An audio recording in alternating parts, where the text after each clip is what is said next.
couldn't believe that these people were in there, and I think that is not new. We saw that happen with sign language, which took over 100 years to be accepted into the schools.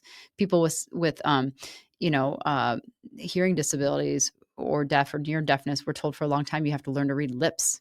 You have to learn to read lips and then try to speak on your own. You can't use sign language." When Braille first came about, no one believed you could read through your finger. Think about how wild that sounds. Reading through your finger and spelling or typing through poking dots on a page.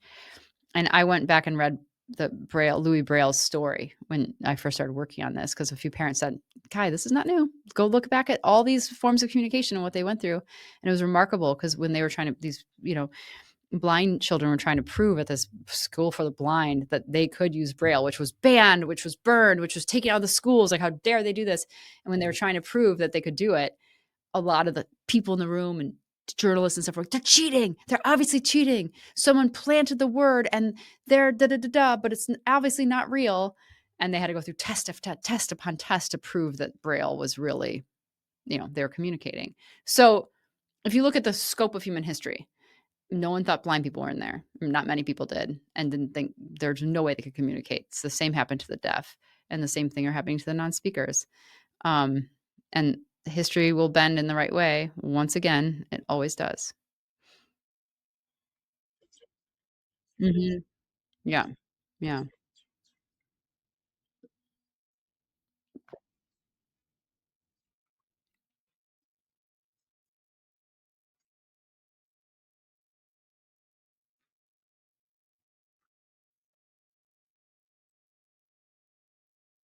Oh, John Paul.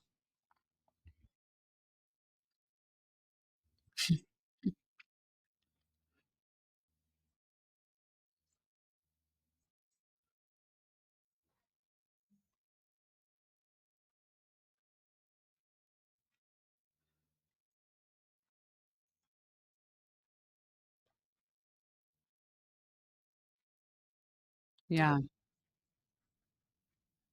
Yeah.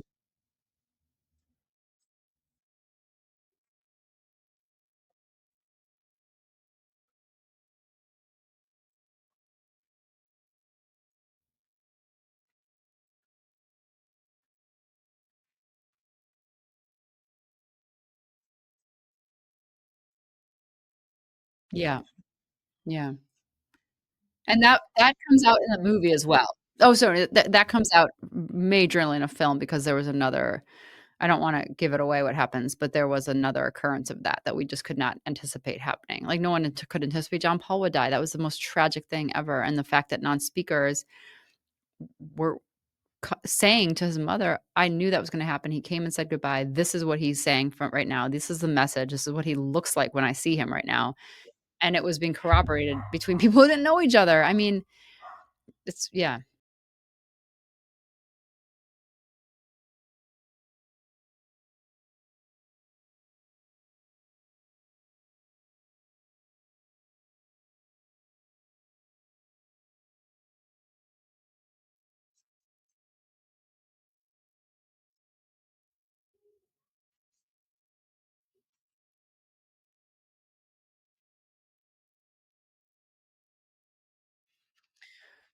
Yeah, I mean, I think it was mm, maybe like a year into all of this for me, with the non-speakers, and discovering that however consciousness works, um, the non-speakers that I knew and that were participating in this project seemed to be able to tap into most of it. Um, and and and then I've seen that play out not many times. Like, there's one episode of the Talk Tracks, which is like the companion season where we unpacked the first season of Telepathy Tapes, and we'll do the same thing with season 2, these Talk Tracks episodes. We haven't even put it together yet because it's like, what? We're still trying to understand it. But where a non-speaker in Chicago or in Illinois was, using a word that had never been used before that I know of, and the mom was in the room and the teacher was in the room, and they were like, "What is this word?" And I don't remember the word right now, but they couldn't figure out what this word was.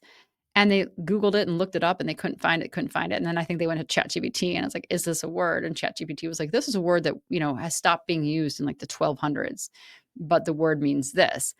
And they went back because often when someone's spelling, you kind of keep a written dialogue so you can like go back and remember the words or what they said. And he had used it the exact right way in the sentence. So they asked him the next day and they're like, "How did you know that word?" And he's like, "Oh, I learned it from the Spanish magistrate um that was around in like the 1400s." And they were like, "What?" And then so it brings up a lot of questions like, well, what is that? Is that like a past life thing? Is that like like consciousness time traveling thing? Do we have an informational field surrounding us that, this gentleman could just tap into? Um, and sometimes, and I think this has been as my experience, but I know for a lot of parents and teachers as well, is that like when you push too hard, it'll sort of be like, I'm not going to talk about this anymore today or not at all. And it'll just come up again when they want it to. And so sometimes it's like, well, just get all the answers at once, but it's hard. I mean, it's hard to sit there and spell and spell and spell. And sometimes it goes really fast and there's a lot pouring out. And sometimes it's a slog. So that has, I know my head is completely confused right now with what is going on and like what we saw in the telepathy tests with like answering the next person's video instead of the one that they were being sent. What is that? And it just has my mind bent over backwards around what consciousness is. And is it an informational field or is time completely irrelevant? And people who can tap into consciousness in a much more profound way, can they tap into time that same way? Um, it just makes you wonder.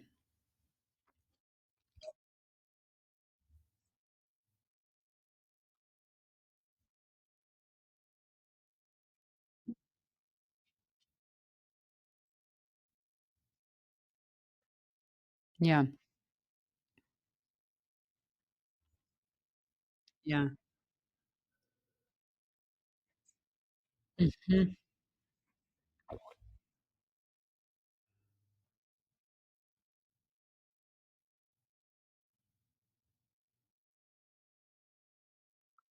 Right. Yeah. Yeah.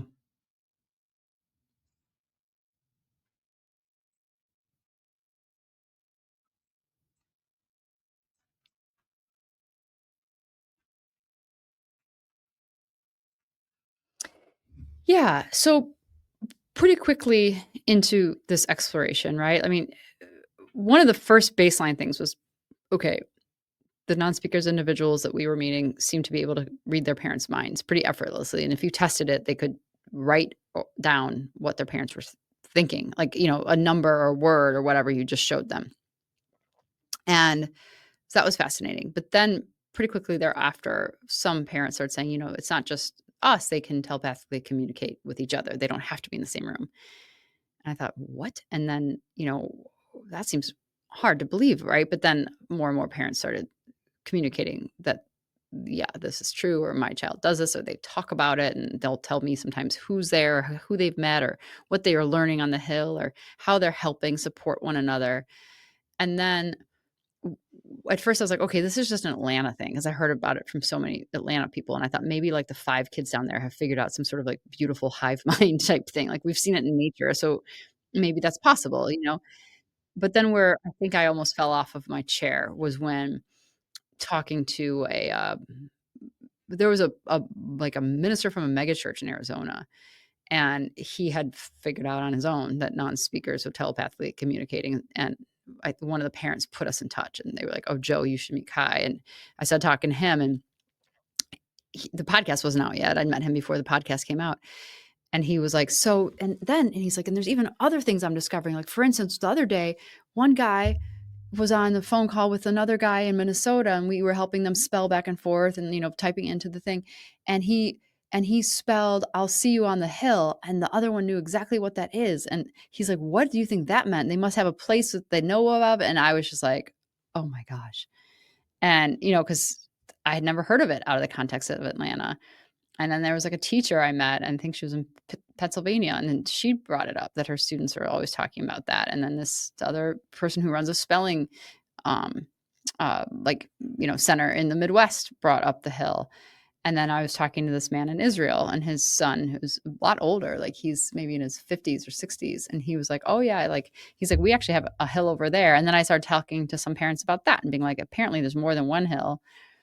And they were like, yeah, duh. It's like a chat room. It's like a telepathic chat room where the non speakers can kind of tune in and hang out with one another. And there is more than one. In fact, some non speakers are now talking about something called the yellow room.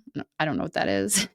And so, yeah, it seems like a construct, that's a very real place, but it's more accessible through a mental state than a physical state.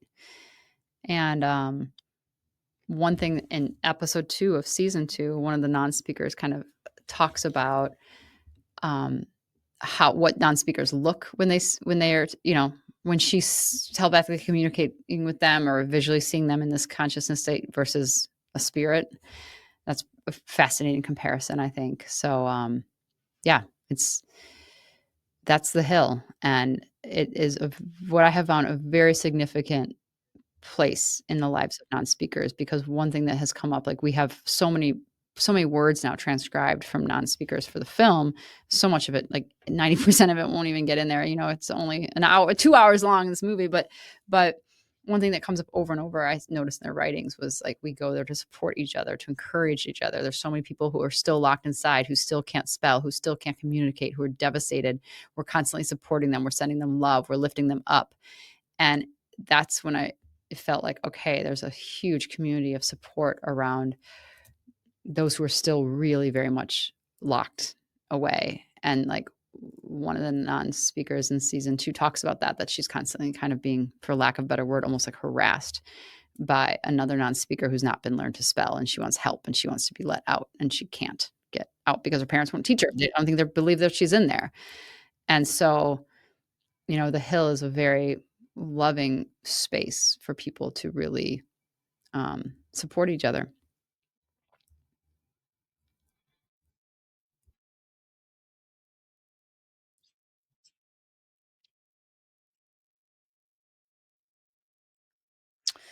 Yeah, I mean, I think the film, so it's not, there are some stories, there's like one story that's the same, and that's this John Paul story that's in the film. But a lot of them are really new. There's a non-speaker named Cedric who we watch his whole journey, like, who starts locked inside and how he, comes out of his, learning to spell. There's a non-speaker named Nina that we did not meet in the podcast, and she actually has a boyfriend named Winston. He was not in the podcast. Um, Kyle is in the podcast, the musician from England, so, people will see him again. But yeah, there's a lot of like new spellers, and then there's the big science storyline of like, what happened with the podcast was me just going around making sure this was real enough that I should spend my time and money and a reputation pursuing it.